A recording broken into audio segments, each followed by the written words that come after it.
Good afternoon, learners. My name is Atrey Sinha, Academic Officer English from National Institute of Open Schooling.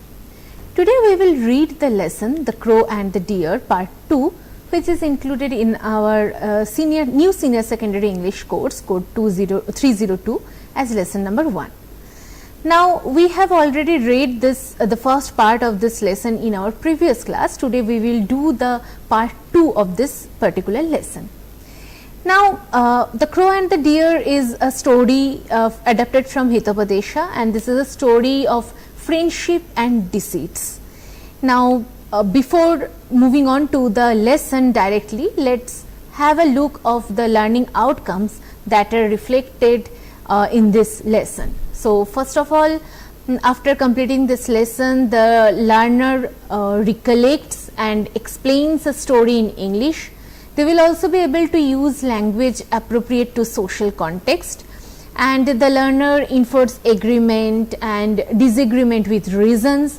They categorize characteristics and style of early Sanskrit literature, appraises the value of true friendship. Now if we quickly recapitulate what we have already read in our previous class. So in the previous class we have read 4 sections of this story. So the whole story is divided into 6 sections, and we have read 4 sections in that class. So in the first section we read that in Magadha Desh there was a vast forest called Champakvati, where a crow named Subuddhi and a deer named Chitrang lived in a close friendship. One day a jackal named Shudra Buddhi spotted the plump deer and wanted to make him his meal. And to gain the deer's trust, the jackal approached him and expressed a desire for friendship and claims to have been lonely. Now the deer Chitrang, he readily agreed to be friends with the jackal, and they went to the deer's residence together. At that residence, the Shubuddhi, the crow, who warned Chitrang about the dangers of forming a friendship with a stranger who suddenly appeared. Now the crow cited an example of a cunning cat causing the death of an innocent old vulture due to misplaced trust. Now in the second section we have read that the crow, responding to the curiosity of the deer and jackal, and he shares a story about an innocent old vulture and a cunning cat. This tale takes place near the Ganges river on a hilly peak with a giant fig tree. The vulture named Jaradgave had lost his eyes and talons and relied on the other birds for small shares of their meals. One day a cat named Dirghakarna arrived with the intention of eating the vulture's nestlings. He decided to approach the vulture and gain his confidence. He introduced himself to the vulture, who initially threatened to kill him. However, the cat Dirghakarna made a plea for his life, and he questioned further whether one should be judged solely based on their race, and suggests that one's action should also be considered while judging the character of that particular person. Now as the cat started criticizing the vulture, the vulture felt guilty. He explained that he was concerned about his nestlings' safety, since cats are known to prey on birds. The cat continued to pretend to be genuinely pious and convinced the vulture that he had given up violence and was a follower of non-violence. As a result, the vulture allowed the cat to stay in the hollow. However, the cat's true intention was revealed when he started catching and eating the young birds, the nestlings. The distressed birds discovered the bones of their chicks in the hollow, and this led to the birds turning against the vulture and accusing the vulture of the act of killing the young birds, the nestlings, and eventually killing the vulture. Now this is the story within the story. We were reading the main text, main lesson. The story of this lesson is the story of the crow, the deer and the jackal, and in this story, within this story, the crow, one character, is telling another story, the story within a story.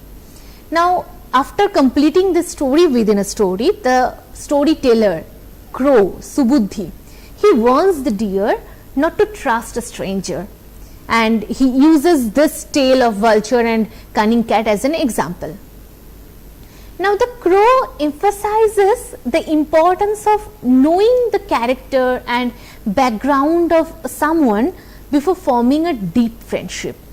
The cat, Dirghakarna, in the story pretended to be righteous, but eventually betrayed the vulture by eating the nestlings. Now, Subuddhi's point is that trust shouldn't be given lightly. The jackal, however, questions Subuddhi's own friendship with the deer, and he points out that Subuddhi was also a stranger to the deer when they first met. Now, the point is fair enough. The jackal argues that true friendship shouldn't be based on selfish concerns, but on broader benevolent values. The deer, however, wanting to avoid unnecessary debate, and he suggests that they all live together in faith, friendship and affection. Now, we will move on to the section 5 of the story. So, the story goes on like that. Once in private, the jackal said to the deer, "Dear friend, in this forest, there is a lush and fertile field of grains. I will lead you there and show the same." This way, the deer started visiting the field every day to graze on the grains. So, the section 5 of the story goes like that, that one day when they were alone, the jackal told the deer about a field full of crops and offered to take him there. Once in private, the jackal said to the deer, "Dear friend, in this forest there is a lush and fertile field of grains. I will lead you there and show the same." This way, the deer started visiting the field every day to graze on the grains. So, the deer trusted the jackal and began going to the field daily to eat the crops. Now, notice that this thing happens in private. Once in private, the jackal said to the deer. So, the crow, Subuddhi, the older friend of the deer, is not present here. One day, it happened that the owner of the field saw the deer grazing in his field and set a trap to catch the deer. Subsequently, the deer got caught in the trap and thought, "Who else but my friend the jackal can save me from this deadly trap of time?" So, one day it happened that the owner of the field saw the deer grazing in his field, and the owner of the field set a trap to catch the deer.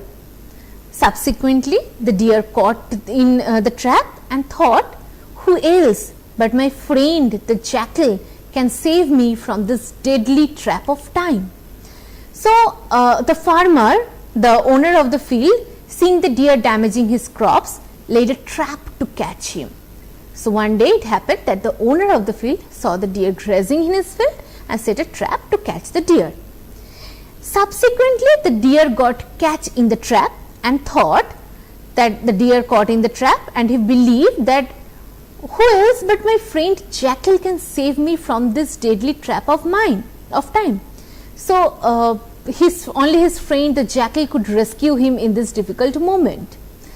Now, in between, the jackal appeared and started thinking, "So far my cunning plan has worked out well to fulfill my desire, and once the deer is butchered, there will be plenty of meat and blood dipped bones for my feast, I wish."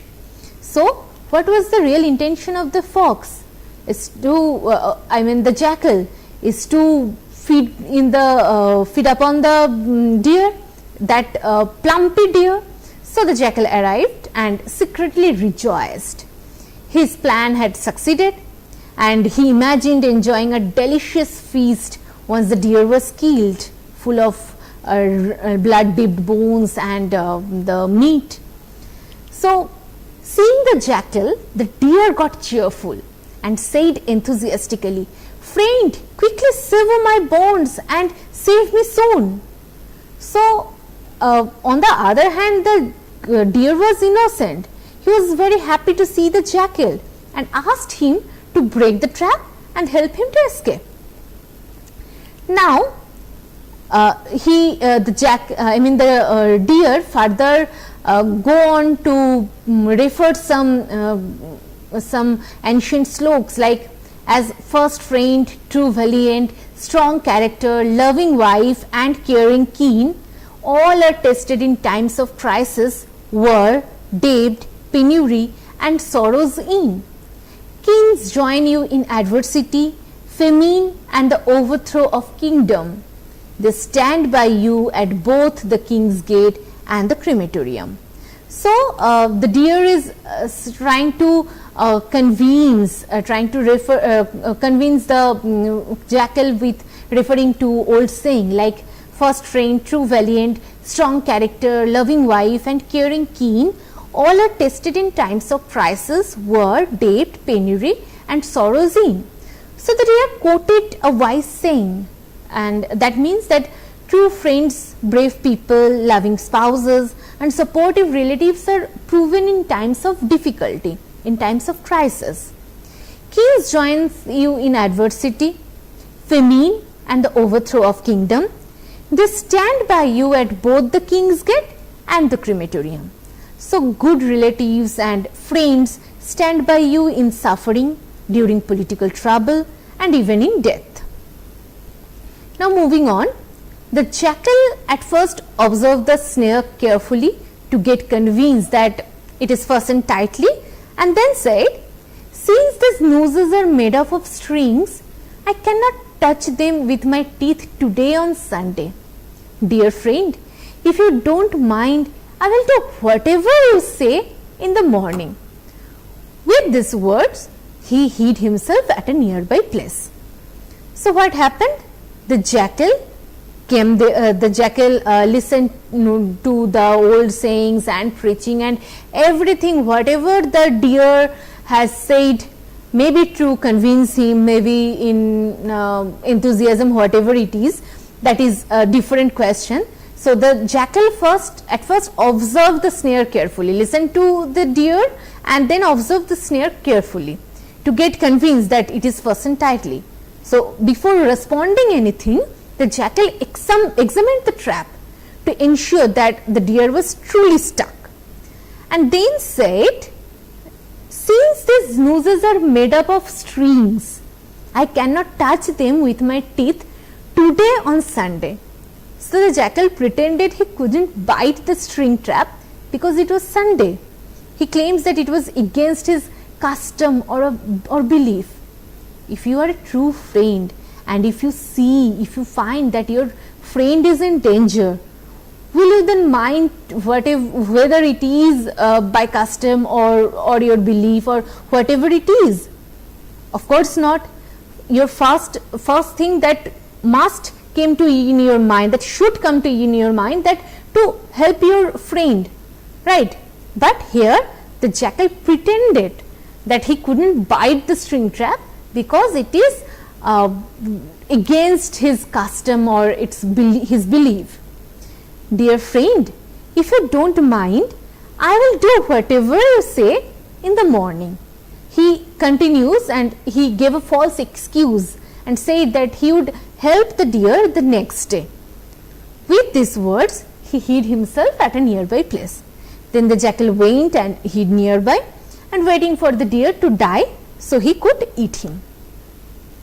Now, in this part, whatever we had read, that in a summary, that the jackal lures the deer into a fertile grain field which becomes a daily grazing spot for the deer. However, the owner of the field eventually notices the deer and sets a trap to catch it. When the deer finds itself trapped, it realizes that only the jackal can save it. The jackal, on the other hand, sees this is an opportunity to fulfill his desire for a feast of deer meat. When he appears at the scene, the deer pleads with the jackal to quickly free it. emphasizing the importance of friends and family during times of crisis. However, the jackal, feigning reluctance, pretends that he cannot release the deer on that particular day, that is Sunday, due to some superstitious reason involving not touching the snares made of strings. He suggests waiting until morning to help the deer. Then the jackal hides nearby and planning to enjoy the deer as his meal.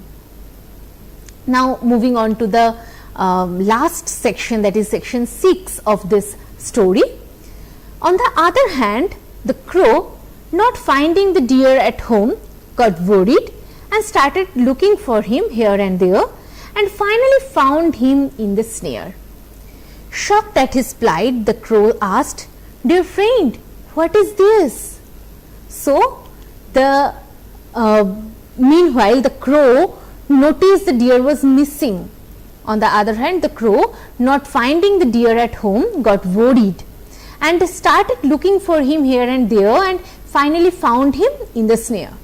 So he became anxious, searched everywhere, and at last discovered the deer trapped in the net.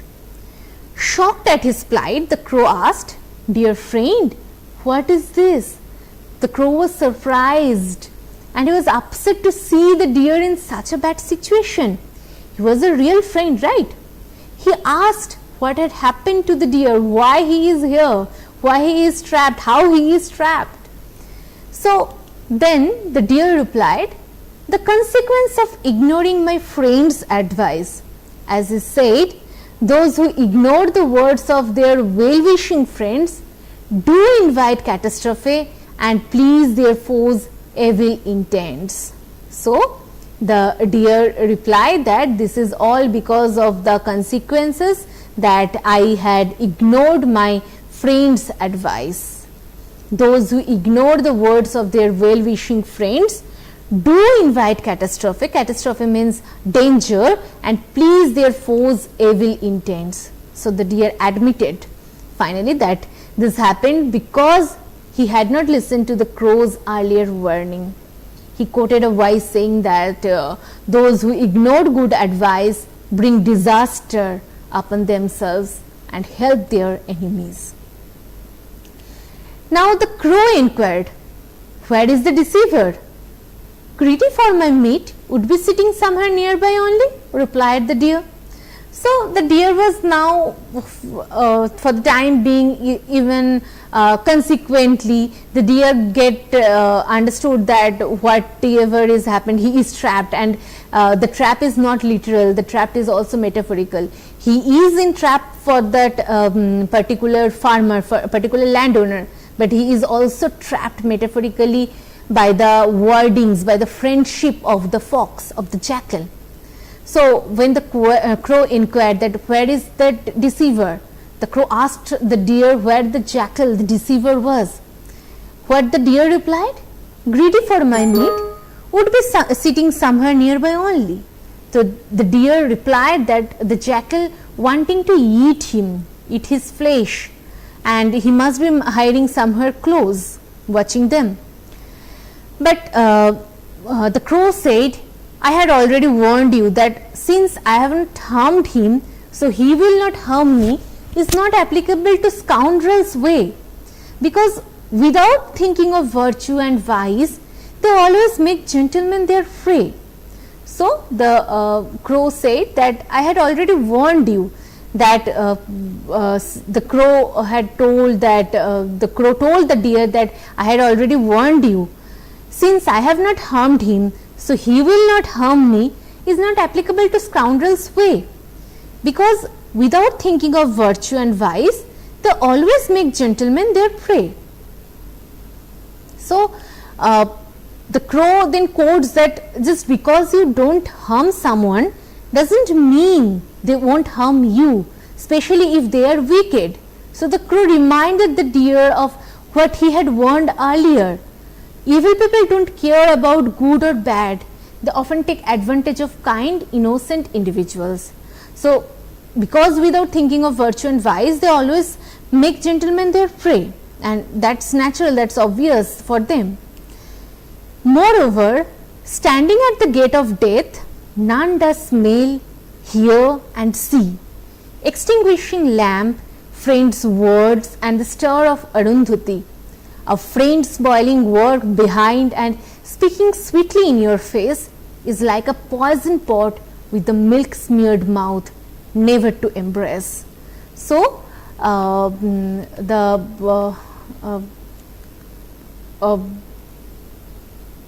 Crow is saying that these words saying that when someone is about to die, they lose all sense. Just like you can't see an extinguished lamp, hear wise words or spot distant stars like Arundhati. The deer had ignored good advice in his moment of danger. So, standing at the gate of death, none does smell, hear and see extinguished lamp, friend's words and the stir of Arundhati. Now, a friend spoiling work behind and speaking sweetly in your face is like a poison pot with the milk smeared mouth, never to embrace. So, person who pretends to be your friend but harms you secretly is dangerous, like poison hidden in a pot that looks like it contains milk. You must never trust such people. And then with a grave sigh of sorrow, the crow exclaimed, "Oh, cheat jackal, why did you commit such a sinful act?" So, the crow, deeply pained, expressed his grief. He called out the jackal for his cruel betrayal. It is well known that those who hope, trust, beg for money and are subjugated to honey words and deceitful behavior, such people are not difficult to be cheated and ensnared by the crooked ones anywhere. So, the crow is quoted another truth, that people who are too trusting, hopeful or greedy are easily fooled by clever liars. O Mother Earth, how do you nurture and care those deceitful things who deceives the benevolent, trusting and simple hearted beings? So, the crow is now urging to the Mother Earth that, and asking her that how does she allow such evil creatures to exist, those who harm the innocent, those who harm the benevolent. So, the crow is clearly very upset. That's why he asked asked the Mother Earth. Now, friendship with the wicked, one must refrain for a hot embers scorch and cold embers stain. For he speaks sweetly is no reason to trust a wicked one. It's only his tongue that is sweet, his heart is full of poison. So, the crow advised that one should avoid friendships with wicked people. Hot coals burn you and cold ones dirty you. Both causes harm. So, friendship with the wicked one must refrain, for hot embers scorch and cold embers stain. For he speaks sweetly is no reason to trust a wicked one. It's only his tongue that is sweet, his heart is full of poison. Just because someone talks nicely doesn't mean they are good. A wicked person may speak sweetly while hiding evil intentions. That's also applicable to the jackal as well, right? Then in the morning, the crow saw the owner of the field approaching with a stick in his hand. Seeing him, the crow said, "Friend dear, lie here with an inflated belly and stiffened legs as if you were dead. The moment I utter a sound, jump up quickly, leave the ground and run away." So, then in the morning, the crow saw the owner of the field approaching with a stick in his hand. So, the next morning, the crow saw the farmer coming toward the trap with a stick. Seeing him, the crow said, "Friend dear, lie here with an inflated belly and stiffened legs as if you were dead." So, the crow quickly advised the deer to pretend to be dead, but puffing out his stomach and stiffening his legs. So, the moment I utter a sound, jump up quickly, leave the ground and run away. So, the crow told the deer to run away fast as soon as he gave a signal, a sound. So, soon the owner of the field saw the deer and with eyes wide apart with joy said, "Wow, it died itself." And with these words he opened the nose of the deer and started collecting the net. The deer did the same as was suggested by the crow. So soon the owner of the field saw the deer and with eyes wide apart with joy said, "Wow, it's died itself." The farmer was excited to see what he thought was a dead deer and exclaimed in delight. So, and with these words he opened the nose of the deer and started collecting the net. So, thinking the deer was dead, the man loosened the trap and began rolling up the net.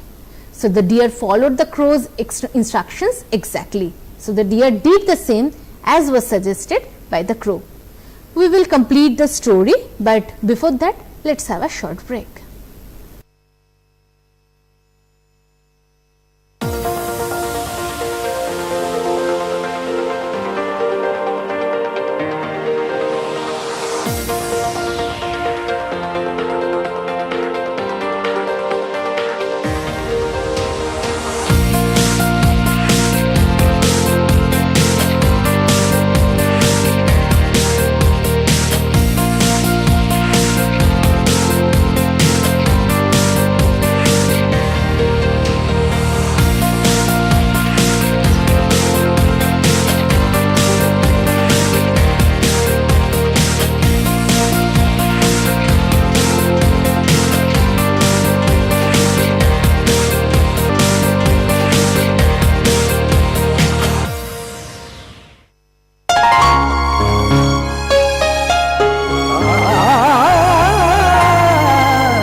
प्रकाशित करने, राहों को आलोकित करने, हम अपना दीपक स्वयं बने, हम अपना रास्ता स्वयं चुने, अपना दीपक स्वयं बने, हम अपना रास्ता स्वयं चुने। जीवन ये प्रकाशित करने, राहों को आलोकित करने।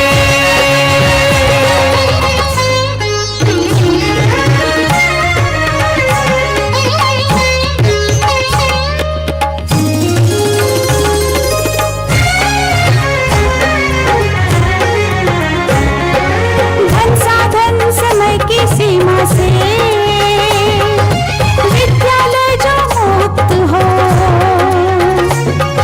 धन साधन समय की सीमा से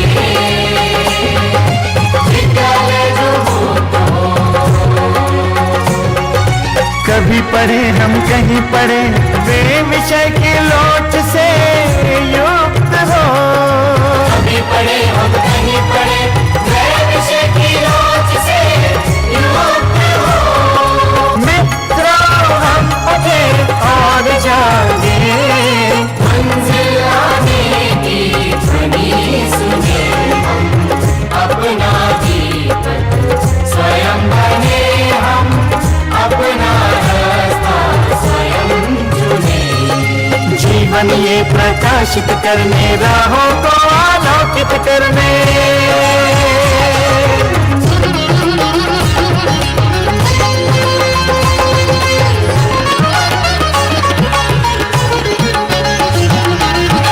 राष्ट्रीय मुक्त विद्यालय का है द्वार खुला सबकी खातिर। शिक्षा परीक्षा का अवसर एक बार ही क्यों मिलता फिर।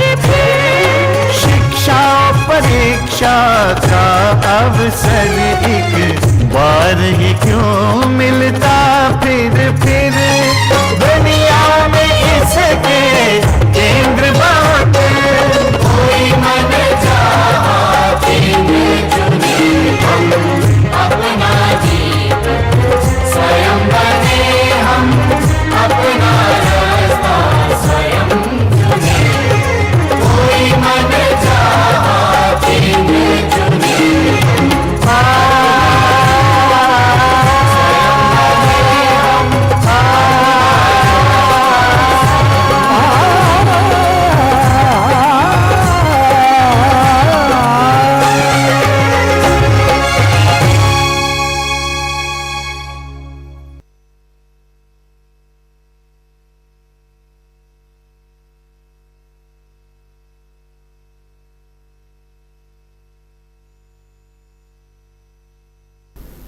Welcome back, learners. We were reading The Crow and the Deer, the lesson 1 of our new senior secondary English course, and we were reading the part 2 of the course. We had already read the 4 sections of the story in our previous class, and in this class we have read already completed the section 5, where we have seen that the crow and the crow repeatedly, although the crow repeatedly warned the deer not to be friend with the jackal, the deer did the mistake, and in section 5 the deer was led to a lush green field by the jackal, and at that field the deer got trapped by the landowner, the field owner. And when the deer requested the jackal to entrap her, to break the trap, but the jackal denied. He made some false excuses, and however he denied to do that. He was actually waiting for the next day when the landowner will come and kill the deer, and then he will feed on it. Now, meanwhile, in whatever we had read in the section 6 so far, that the crow noticed the deer was missing, and he became anxious and searched everywhere, and at last discovered the deer trapped in the net. The crow was surprised and upset to see the deer in such a bad situation, and he asked what had happened. Then the deer admitted that this happened because he had not listened to the crow's earlier warning, and he quoted a wise saying that those who ignore good advice bring disaster upon themselves and help their enemies. Now the crow asked the deer where the jackal, the deceiver, was. The deer replied that the jackal wanting to eat him, and he must be hiding somewhere close. The crow reminded the deer of what he had warned earlier. The crow also quotes that just because one doesn't harm someone else, that doesn't mean that somebody won't harm you, and especially if they are wicked. Now, evil people don't care about good or bad. They often take advantage of kind and innocent individuals. So the crow also continued with some words that says that when someone is about to die, they lose all sense, just like the deer who can't see an extinguished lamp and hear wise words or spot distant stars like Arundhati. The deer had ignored good advice in his moment of danger. Now, a person who pretends to be your friend but harms you secretly is dangerous, like poison hidden in a pot that looks like it contains milk. You must never trust such people. Now, the crow, deeply pained, and he expressed his grief. He called out the jackal for his cruel betrayal. Now, the crow further quoted another truth, that people who are too trusting, hopeful, or greedy are easily fooled by clever liars. Now, the crow, being upset, asked the mother earth that how even she allows such evil creatures to exist, those who harm the innocent. The crow advised that one should avoid friendships with wicked people because hot coals burn you and cold ones dirty you. both cause harm. Just because someone talks nicely doesn't mean they are good. A wicked person may speak sweetly while hiding evil intentions. Now the next morning, the crow saw the farmer coming towards the trap with a stick, and the crow quickly advised the deer to pretend to be dead by puffing out his stomach and stiffening his legs. The crow told the deer to run away fast as soon as he gave a signal, a sound. Now, soon the owner of the field saw the deer, and with eyes wide apart with joy, he said, "Wow, it died." So the farmer was excited to see what he thought was a dead deer and exclaimed in delight. And thinking the deer was dead, the man loosened the trap and began rolling up the net. The deer followed the crow's instruction exactly and ran away. Now, hearing the sound of the crow behind him, the deer swiftly rose and fled away. Witnessing this, the owner of the field threw his stick in such a way that it killed the jackal with a thud, and the deer got a narrow save. So, hearing the sound of the crow behind him, the deer swiftly rose and fled away. So, as soon as the deer heard the crow's signal, the deer quickly stood up and ran off. Witnessing this, the owner of the field threw his stick in such a way that it killed the jackal with a thud, and the deer got a narrow save. So the farmer, angry that the deer escaped, threw his stick. It missed the deer but hit and killed the jackal, who was hiding nearby. So the deer barely escaped. So in this section, in this last section, we have read that the crow finds the trapped deer and questions the situation. The deer explains that he fell into this predicament because he ignored the crow's advice to be cautious of the jackal. The crow inquires about the jackal's whereabouts, and the deer believes the jackal is nearby, waiting to benefit from his misfortune. The crow expresses regret for not heeding the warning signs about the jackal and highlights the dangers of trusting deceitful individuals. So, as the owner of the field, he will make some trap for the deer who was wasting his resources. So that's very obvious. So whatever it is, finally the crow is able to save his dear friend, the deer, and in anger, the landowner, the field owner, throw his stick, and somehow it hit the jackal, and the jackal died, and the deer saved. So that's all about the story, The Crow and the Deer. Now, as we completed the story, there are something else, that is like character analysis, themes and grammar portion that are embedded in this story that we must discuss. So first of all, there is the character the crow, Subuddhi. As we have already discussed in our earlier class, that Subuddhi means noble wit. So if we analyze the character of the crow, then we can see that the crow is wise and cautious.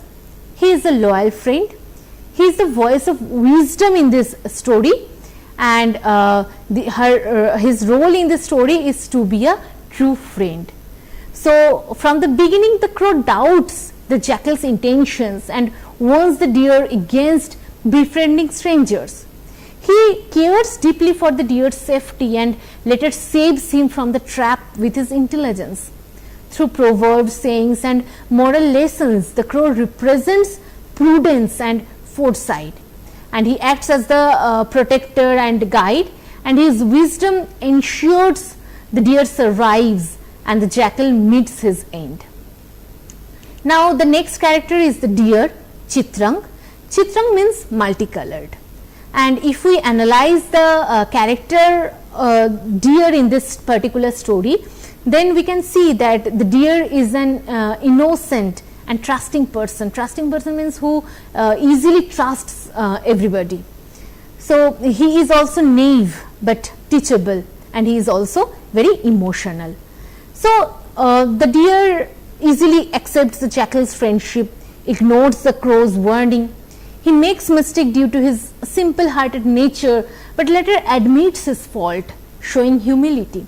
And he shows joy when he thinks the jackal will save him, and sorrow when he realizes the crow's warning was right. And in this story, he represents innocence and the dangers of misplaced trust. Yet he learns from experience and is saved by the wisdom. Now, the third character in this story is the jackal, and the name of the jackal was Shudra Buddhi. Shudra Buddhi means small wit. So, if we analyze the character of the jackal, we can see that the jackal is a cunning and deceptive, he is manipulative, greedy and selfish, and somehow cowardly. How? Because the jackal pretends to be friendly, but secretly plans to kill and eat the deer. He uses sweet words and false arguments to gain trust, sees the deer only as food, not as a friend. He makes excuses like not biting the trap on Sunday to delay helping the deer. So, in this story, he is the villain. He deceits ultimately leads to his downfall when the farmer kills him, right? Now, in a summary, we can see the symbolization of this character. So, the crow, the first character, Shubuddhi, he is the symbol of wisdom, loyalty, and the importance of listening to good advice. The deer, Chitrang, was innocent, symbol of innocence, vulnerability, and the need to heed wise counsel. The jackal is the symbol of cunning, betrayal, and the danger of trusting strangers with hidden motives. Now, we can quickly check the analysis, character analysis of the whole story. So, the character traits of crow is wise, cautious, loyal, and protective. The deer's characteristic trait is innocence, trusting, emotional, and humble. The jackal is cunning, manipulative, greedy, and selfish. The strength of the character crow is intelligence, foresight, and loyalty. And if we can see the weakness of the crow, and that is sometimes overruled by deer's trust. The deer's strength is kind-heartedness, able to learn from mistakes, but he is naive and easily deceived. The jackal's strong point is cleverness in plotting, persuasive speech, but the weakness of this jackal is dishonest, cowardly, and overconfident. So, the crow's role in the story, that he acts as a guide and savior, he saves the deer from the trap. The deer falls into the jackal's trap, but survives with crow's help. The jackal tricks the deer, but is killed by the farmer in the end. So, the crow symbolizes wisdom, loyalty, value of good advice. Deer symbolizes innocence, vulnerability, humility, and jackal deceit, betrayal, and the danger of false friendship. Now, we will move on to the grammar portion. So, we have simple past tense. The sentences on the slide are the example of sentences formed in simple past tense, and the past form of the verb is in bold, so that you can easily capture it. So, first sentence, in the forest there lived a crow. So, lived is the past form of the verb live. Once a jackal saw the healthy. Saw is the past form of the verb see. In its hollow there dwelt a vulture named Jaradgave. Dwelt is the past form of dwell, D-W-E-L-L. So, this is the past form of the root verbs. So, simple past tense can also be written in two forms. So, there are regular verbs and irregular verbs. Regular verbs formed past tense by adding ed or d to the verb, like work becomes worked, live becomes lived, want becomes wanted. Irregular verbs do not follow a fixed pattern. The spelling changes, like go becomes went, come becomes came, see becomes saw, right? Now, we can also write negatives in simple past tense, and the formation will be did not plus base verb. That means, he did not see the movie. That you must note that he did not saw the movie is an incorrect sentence. He did not see the movie. See is the present tense. When we add did, that is the past tense of do, then there is no necessity to use the past tense of the main verb. So we can use we must use the base verb, the present tense of the verb. So he did not see the movie. Ravi did not tell a lie, did not told a lie. Shyam did not go for the picnic, right?